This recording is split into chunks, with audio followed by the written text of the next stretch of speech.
I hate everything now, from my mum and her freaky robot buddy to the skyscrapers and glassy towers surrounding me. Now I'm just left in the back seat, paroling around on my lap, his tongue lolling around stupidly, his wide black eyes glinting as he played around with the dangling pendant from my sore neck. His fluffy white coat hairs straying on the leather car seats. He was a Maltese, got him for my birthday when he was days old. Well, after Rex died, my pug I just stared out the window. I decided not to rest my face on my hands. I didn't want to smudge the dark eyeshadow I applied with so much effort. I didn't have any friends, just Pa and myself. I watched as a flight zoomed by, pearly white against the light cobalt blue sky.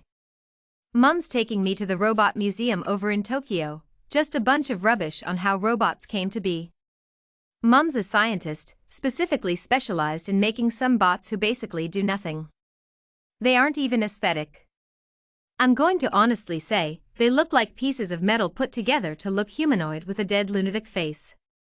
Nothing special. I dragged my loaded shock orange suitcase from the Uber, my patchwork bag slung over my shoulder, as I went on after Pa as he galloped exited towards my mum, his cut short hair flowing behind as his hairy ears flapped madly. I lifted the suitcase over slabs of concrete, my dark red sneakers digging into the gravel, while my suitcase stuck into the loose gray rubble at the scarred wheels. I saw my mum.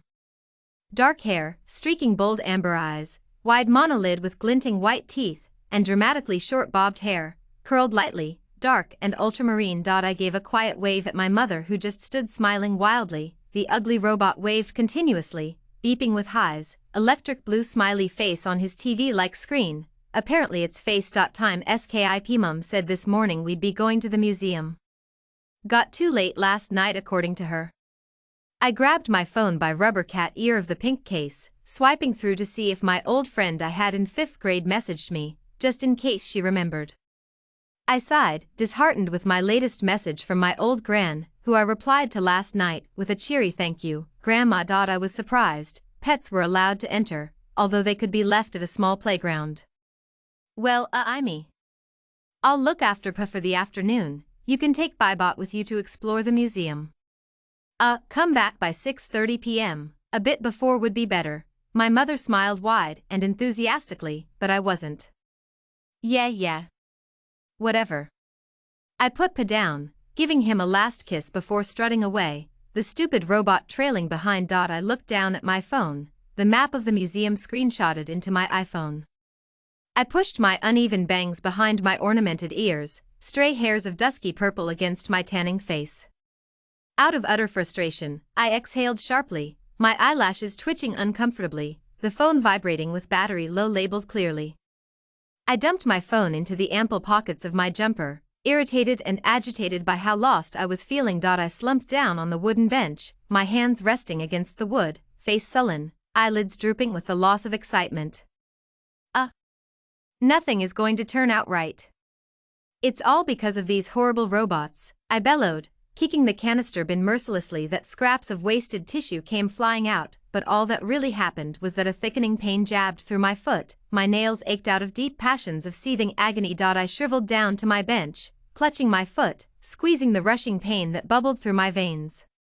Silent, acidic tears trailed down my light freckled cheeks, mingling with the beaded sweat of anxiousness. I scrunched my nose, screwing my eyes into a lather of tightness.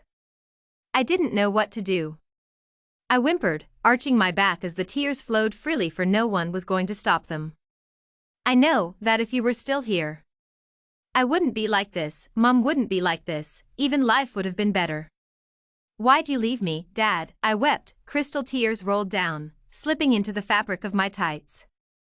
Miss Amy, I am here for your assistance. Please order me something, Bibbit spoke up, bowing its head low towards my feet. My eyes turned sharply to its face, my eyes fiery, and my blood pumping with fury. I stood up, my leg firm on the ground, ignoring the pain.